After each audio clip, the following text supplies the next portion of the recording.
Hello అండి, అందరు ఎలా ఉన్నారు? మేమైతే బాగున్నాం. మీరు కూడా బాగుండాలని కోరుకుంటూ ఈ ఈరోజు వీడియో వచ్చి మామిడికాయ పచ్చడి అయితే పెడుతున్నామండి. దానికి కావాల్సింది అంతా ప్రిపేర్ చేస్తున్నాను. అదే ఈ వీడియోలో చూపిస్తున్నాను. ముందుగా అయితే నేను పల్లీలు ఆయిల్ పట్టించుకున్నాను. తర్వాత ఎండుమిరపకాయలు తెచ్చి ఇలా తడి క్లాత్తో శుభ్రంగా తుడిచేసి ఇంకా ఎండలో ఎండబెట్టి మిల్లుకి అయితే పట్టిస్తా అండి నేను. ఇంకా మిగతా ప్రాసెస్ అయితే ఎలా చేస్తానో చూడండి.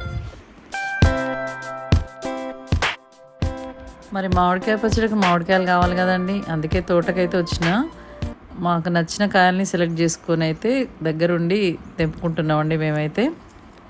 ఇంకా ఇవి తీసుకెళ్ళిన తర్వాత నేను పచ్చడికి ఏమేం కావాలో అవన్నీ ఎలా ప్రిపేర్ చేస్తానో ఈ వీడియోలో చూపిస్తాను, చూసేయండి. మరి ఇంకా మామిడికాయ పచ్చడికి మామిడికాయలు మరీ పుల్లగా ఉండొద్దు, మరీ చప్పగా ఉండొద్దండి.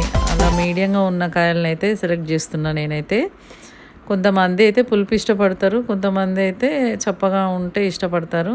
నేనైతే మీడియంగానే ఉంటే బాగుంటుందని కాయల్ని సెలెక్ట్ చేస్తున్నాను. ఇంకా కింద పడకుండా వీటిని జాగ్రత్తగా కోసి తీస్తున్నామండి మేమైతే. ఇంకా మాకు దగ్గర తోట ఉంది కాబట్టి ఇలా వెళ్ళి తెచ్చుకుంటున్నాం. కొనుక్కొని వస్తే మాత్రం అవి రకరకాల చెట్లు ఉంటాయి కాబట్టి పచ్చడి కొంచెం తేడాగా ఉంటుంది. ఇది ఒకటే చెట్టు కాయలు అయితే తీసుకెళ్తాం మేము. అందుకనే స్పెషల్గా తోటకు వచ్చి మేము దగ్గరుండి తీసుకెళ్తామండి. అందుకనే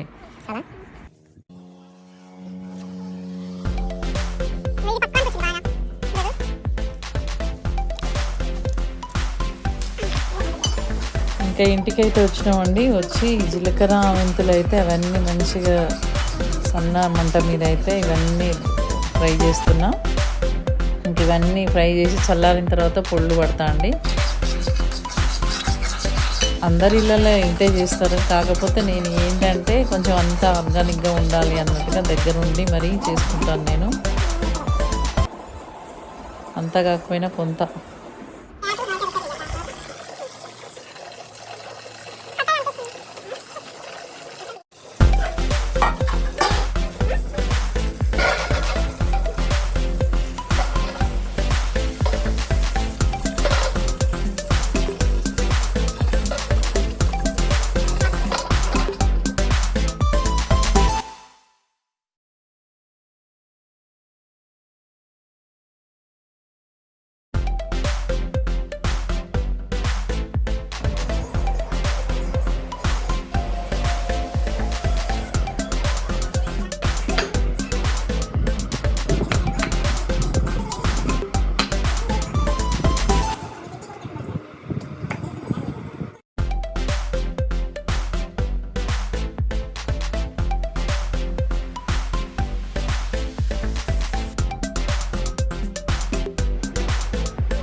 ఇలాగా అంతా కలుపుకొని ఇంకా అంతా ఒక స్టీల్ టిఫిన్లోకి అయితే పెడతా అండి. తర్వాత రేపు మూడో రోజు మొత్తం ఒకసారి ఉప్పు చూసుకున్న తర్వాత ఇంకా జాడీలలోకి షిఫ్ట్ చేస్తాను.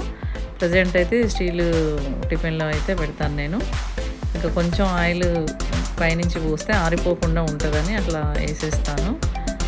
ఇంకా ఇలాగైతే చేస్తా అండి నేనైతే. నేను పచ్చడి పెడితే గిట్లుంటుందండి. ఇంకా లాస్ట్కి దీనికోసమే కదా అందరం ఎదురు చూసేది. మిగిలిన ఆ బేషన్లో అన్నం కొంచెం వేసి కలుపుకొని తింటే ఉంటుంది సూపర్ టేస్ట్ అండి బాబు. మీకు ఈ వీడియో నచ్చితే లైక్ చేయండి, షేర్ చేయండి, కామెంట్ చేయండి.